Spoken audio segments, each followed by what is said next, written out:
आरती अपने शीशे की रसोई में ऊपर खाना बना रही होती है, तभी उसकी दोस्त चांदनी का फोन आता है। क्या तू मेरे घर आई है? मैं ऊपर रसोई में हूँ, तू भी आ जा। आरती के कहने पर चांदनी आराम से सीढ़ियां चढ़ते हुए ऊपर जाती है और खिड़की के पास जाकर खड़ी हो जाती है, जहां से उसे एक गरीब टूटा घर नजर आता है।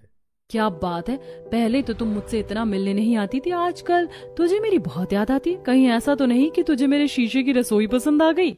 ऐसा नहीं है, मैं तो बस यहाँ ऐसे ही तुझसे मिलने आ जाती हूँ। चांदनी आरती से बात कर ही रही होती है कि तभी आरती की नजर चांदनी के जले हाथ पैर पर पड़ती है। तेरा हाथ कैसे जला? ये तो खाना बनाते हुए जल गया था। दोनों दोस्त बात कर रही होती हैं कि तभी शांति आरती को आवाज देती है। बहू जरा नीचे आना, मेरी दवाई नहीं मिल रही।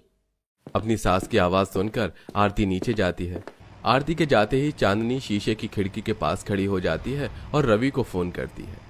रवि उसी टूटे घर से बाहर आता है और दोनों एक दूसरे को देखते हुए फोन पर बात करते हैं। अच्छा हुआ जो आज तुम घर में थे, वरना मेरे यहाँ आने का कोई फायदा ही नहीं होता। चांदनी फोन पर रवि से बात कर ही रही होती है कि तभी वहां आरती आती है। अच्छा, तो ये बात है जो तू बार बार यहाँ आती है? अरे नहीं, वो मैं रहने दे, बहुत अच्छे से जानती हूँ तुझे। पर एक बात तो बता, तुझे नहीं लगता कि ये लड़का तेरे लायक नहीं है? तू इतनी अमीर है और लड़का इतना गरीब। मैंने देखा है इसको, बारिश का दिन शुरू होने वाला है और हर दूसरे दिन ये लोग छत ठीक करते हैं। कई बार तो इनके घर में खाने को भी नहीं रहता। अभी मौका है, तू अपनी बराबरी का लड़का देख, क्योंकि इस लड़के के लिए तो तेरे घर वाले भी नहीं मानेंगे। मेरे घर वाले मान जाएंगे और मैं रवि से ही शादी करूंगी। ये तो कैसी बात कर रही है? तुझे लगता है कि तेरी माँ तेरी शादी इतने गरीब घर में करेगी? हाँ, मुझे पूरा यकीन है। वैसे भी वो मेरे लिए रिश्ता देख रही है, इसीलिए मैं आज ही जाकर माँ को बता दूंगी रवि के बारे में। आरती से मिलकर चांदनी अपने घर जाती है।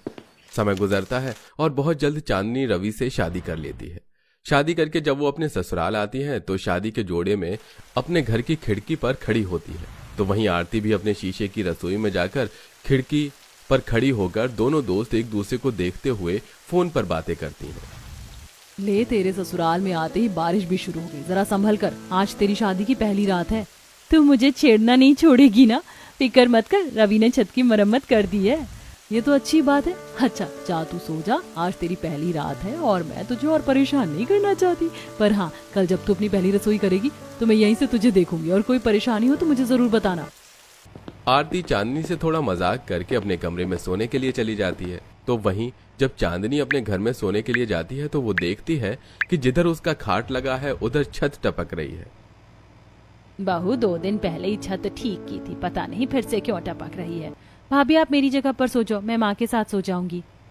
गरीब होने के बाद भी चांदनी के ससुराल वाले उससे काफी प्यार करते हैं और काजल अपनी जगह अपनी भाभी को दे देती है। सारी रात जैसे तैसे चांदनी काट लेती है और सुबह देखती है कि घर में पानी भरा है और पूरा परिवार बर्तनों से घर का पानी खाली कर रहा है।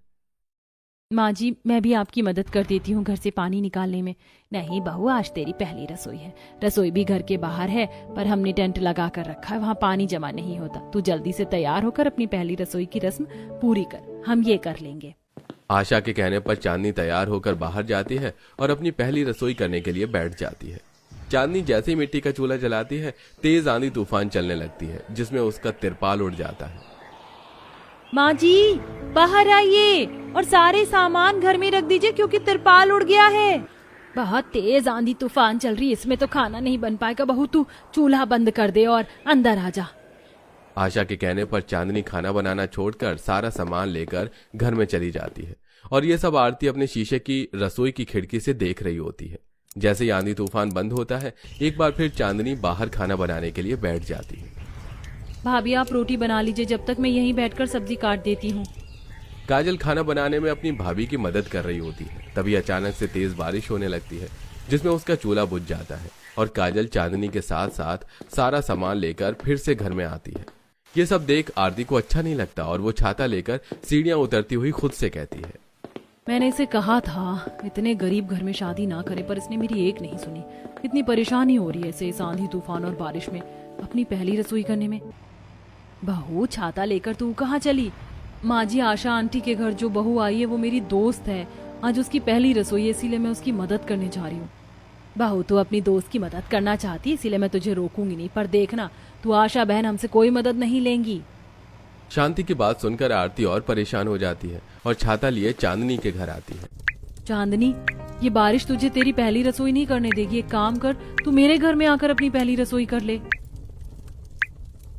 आरती, बहू अपनी पहली रसोई अपनी ससुराल में करती है और बारिश थोड़ी देर में बंद हो जाएगी, पर तेरा तिरपाल उड़ गया और तेरा मिट्टी का चूल्हा भी गीला हो गया। अब तो खुले में कैसे खाना बनाएगी?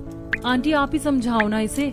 बेटा, मेरी बहू बिल्कुल सही कह रही है। हमने 2 चूल्हे बना रखे हैं। मेरी बहू अपनी पहली रसोई आज घर में ही बना लेगी। आशा की बात सुनकर आरती को शांति की बात याद आती है और वो देखती है कि घर में भी कहीं कहीं छत टपक रही है और जिस तरफ चांदनी खाना बनाने के लिए बैठी है वहां पर भी बारिश की कुछ बूंदें आ रही हैं। इसलिए आरती छाता खोलकर उस जगह रखकर उदास चली जाती है। चांदनी छाते की मदद से बारिश के पानी से बचकर खाना बनाने की तैयारी करती है। कुछ देर में बारिश बंद हो जाती है और चांदनी काजल की मदद से घर के बाहर बैठकर खाना बनाती है। सही कहा है किसी ने, सब्र का फल मीठा होता है और हम कुछ मेहनत से करें और वो चीज खराब हो, ऐसा हो ही नहीं सकता। सच में चांदनी, तुम खाना बहुत अच्छा बनाती हो।